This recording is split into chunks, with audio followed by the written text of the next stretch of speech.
Ada seorang orang soleh, Bapak Ibu sekalian, kisah berhubungan dengan keluh kesah kepada Allah.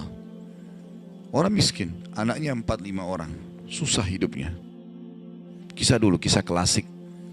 Dia lagi duduk, istrinya hidangkan makan, makan pas-pasan antara dia, istri sama anak-anaknya 5 ini. Orang miskin, susah hidupnya. Ada yang ketuk pintu malam-malam, begitu ketuk pintu dibuka, dia suruh istrinya buka. Buka, ternyata orang miskin yang lain minta makanan. Orang miskin yang lain minta makanan. Maka istrinya lihat ke suaminya, apa perintahnya nih? Suaminya bilang kasih aja.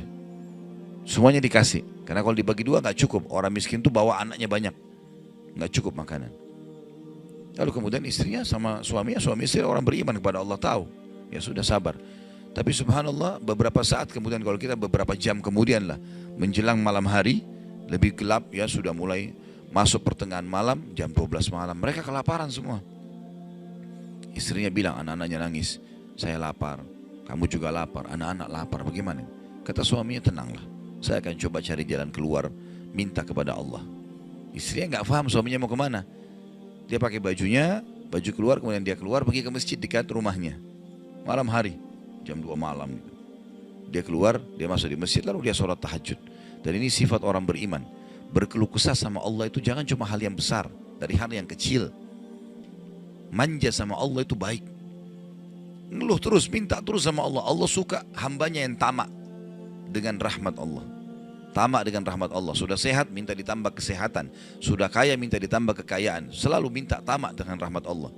Dan sudah pernah saya bilang, meminta sesuatu agar nikmat ditambah atau bertahan, itu adalah pahala lebih besar daripada kalau cobaan sudah datang baru kita minta diangkat cobaan tersebut. Kita sehat, minta agar Allah pertahankan kesehatan, itu lebih besar pahalanya dibandingkan nanti sakit baru minta disembuhkan.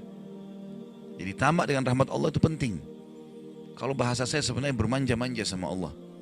Selalu ya Allah bantu, ya Allah tolong, ya Allah mudahkan, ya Allah terus hidupnya. Kalimatnya selalu begitu. Orang ini masuk ke dalam masjid, dia sholat malam lalu dia minta sama Allah, doanya begitu. Ya Allah, engkau tahu aku kelaparan dengan istriku dan anakku malam ini, maka berilah kami makan. Minta makan sama Allah. Ya. Maka yang terjadi dalam kisah ini dikatakan ada seorang raja, pemimpin wilayah itu, sudah 1 minggu mau taubat. Sudah seminggu mau taubat. Dia tidak tahu harus kemana. Pada malam itu, di mana orang soleh yang miskin ini sedang ibadah, minta tolong kepada Allah dikasih makan. Raja ini gelisah, dia keluar lalu dia bawa 1 kantong uang emasnya. Dia bawa juga sekantong makanan yang terbaik yang dia punya di istananya. Kemudian dia bilang, ya Allah, sebagai bentuk taubatku kepadamu, saya akan berikan ini kepada hambamu yang engkau tunjuk. Ya. Lalu kemudian sebagai bentuk juga, saya tidak memilih kecuali engkau yang memilih Allah, saya tidak akan pegang tali kekangan kuda ini, saya biarkan dia jalan kemana. Akhirnya orang raja ini naik di atas kudanya, dia bawa itu kemudian jalan kudanya, kudanya mampir di masjid yang ada orang soleh itu. Dia bilang, saya tidak tahu kenapa kuda ini mampir di masjid, lalu saya turun, saya temukan dalam masjid, waktu zaman dulu gak ada lampu, gak ada penerangan, cuma dia dengar suara, gelap di masjid. Dia masuk, temukan ada orang ini lagi berkeluh kesah sama Allah. Minta, ya Allah, saya sama istri saya kelaparan sama anak-anak, berilah kami makan, gitu kan.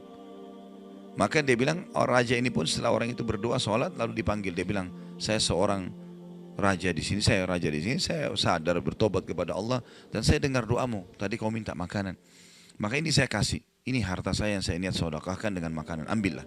Dan kalau kau punya masalah lagi, datang ke istana saya, kapan saja. Kira-kira saya mau tanya Bapak Ibu sekalian, kita jujur menjawab. Kalau seandainya kita di posisi orang ini, kita sudah dapat solusi. Kalau kita sekarang mungkin ada orang kasih kartu nama, nih ya, butuh apa saja telepon saya. Misal presiden, tidak usah presiden, terlalu tinggi lah. Misal seseorang kita temui orang kaya, ada masalah apa saya telepon ke saya akan bantu. Saya yakin umumnya orang meninggalkan Allah pada saat itu. Sudah selesai, dia pikir orang ini sudah bantu, sudah selesai. Tiap hari telepon orang itu, telepon dikasih bantuan. Perhatikan orang soleh ini apa yang dia bilang. Waktu raja itu bilang, kalau ada keperluan apapun datang ke istana saya. Dia bilang, saya demi Allah tidak akan datang kepada anda kalau saya punya masalah.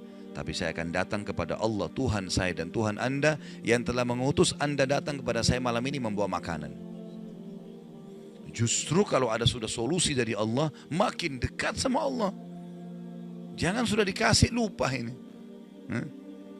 Ini poin penting bagaimana kita jaga berkeluh kesah kepada Allah. Jadi jangan berpikir Bapak Ibu sekalian, masa sih saya bisa sembuh hanya karena saya sujud? Masa sih saya bisa mendapatkan keturunan hanya karena saya sujud? Ini kesalahan ini. Justru harus kita fahami kalau itu bisa. Dan Allah punya cara. Setiap jawaban Allah kalau datang itu sesuai dengan sistem atau sunnatullah yang telah Allah ciptakan di alam kita ini.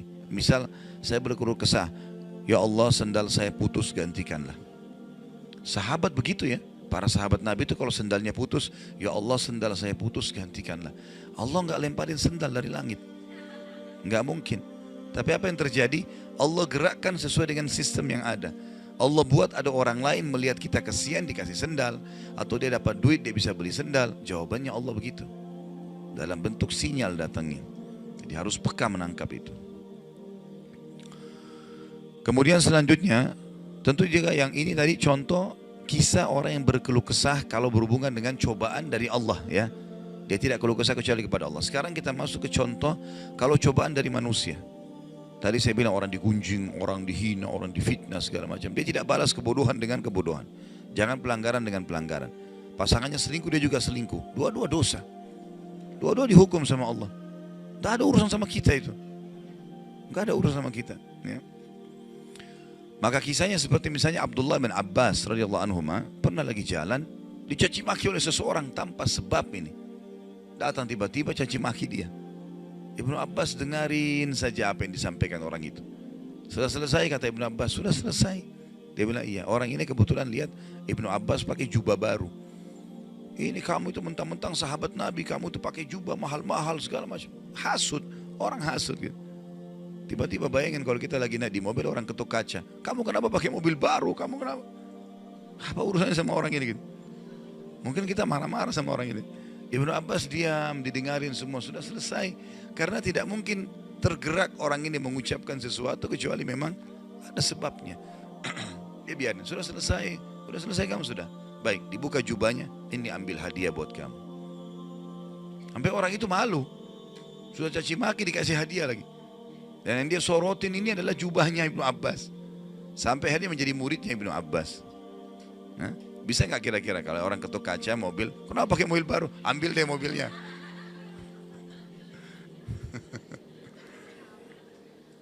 Baik, kisah yang lain, Ali bin Husain radhiyallahu anhu. Ini cucu Nabi SAW, anaknya Husain. Ya, radhiyallahu anhu ajma'in. Terkenal dengan Zainal Abidin, masyhur dengan kesalihannya.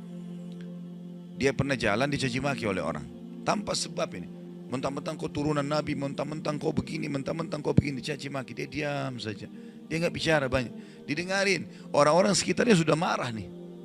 Tapi karena dia diam, orang diam semuanya. Sampai udah selesai dia bilang, wahai saudaraku, kalau seandainya kamu tahu lebih banyak tentang aku, mungkin kau akan lebih banyak cerita tentang keburukan. Saya ini banyak dengan keburukan, gitu kan? Kemudian dia bilang sama orang di sekitarnya, ada pegang uang, ada bawa duit, kasih orang ini 1000 dirham dan tunjukkan alamat kita. Siapa tahu dia punya hajat. Orang itu jadi tambah malu gitu. Ya. Karena perilaku akhlak yang mulia dan ini yang Islam ajarkan kepada kita. Pada saat kita kepancing emosi, kontrol, tenang, jangan dibalas. Gak ada gunanya itu, gak ada manfaatnya.